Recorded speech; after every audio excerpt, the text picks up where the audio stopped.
Merci. Monsieur Quatennens pour France Insoumise. Merci Madame la Présidente. La Constitution garantit le droit à la protection de la santé de chaque individu. Malheureusement, ce droit fondamental est dévoyé à cause des inégalités territoriales et sociales. Et rien n'indique dans les premières décisions du gouvernement que ces inégalités vont diminuer, que ce droit va être mieux respecté. Sur le plan des inégalités sociales, le dernier rapport de la Cour des comptes est sans appel. Les dépassements d'honoraires ne cessent d'augmenter, notamment chez les spécialistes. Des millions de Français sont dans l'incapacité d'accéder notamment à la santé bucco-dentaire. Pourtant, le gouvernement a récemment décidé de repousser l'application d'un accord arbitral visant à encadrer ces dépassements d'honoraires. La consultation de spécialistes est de plus en plus difficile pour bon nombre de citoyens. La gynécologie, la dermatologie répondraient-elles à des besoins que des foyers populaires et de classe moyenne n'auraient pas? La question mérite d'être posée.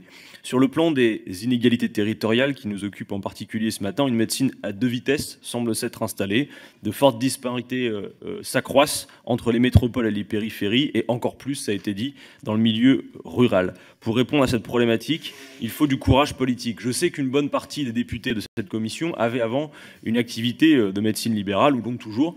Ils sont certainement donc attachés à la liberté d'installation des professionnels. Pourtant, en tant qu'élus de la République, nous avons à œuvrer pour l'intérêt général et la liberté d'installation ne doit donc pas primer sur le respect du droit fondamental à la santé.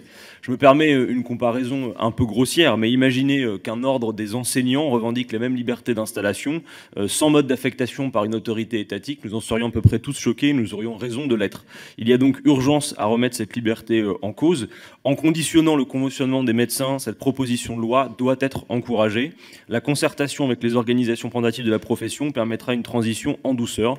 C'est donc une mesure de bon sens et un premier pas, même si je dois le dire, il faudra aller plus loin.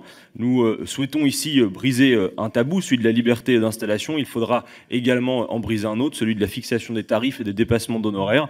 Et à la France Insoumise, nous sommes par exemple, y compris pour aller plus loin, nous envisageons de créer un corps de médecins fonctionnaires aux compétences égales aux médecins libéraux. Et ça fait partie de notre projet politique. Je vous remercie.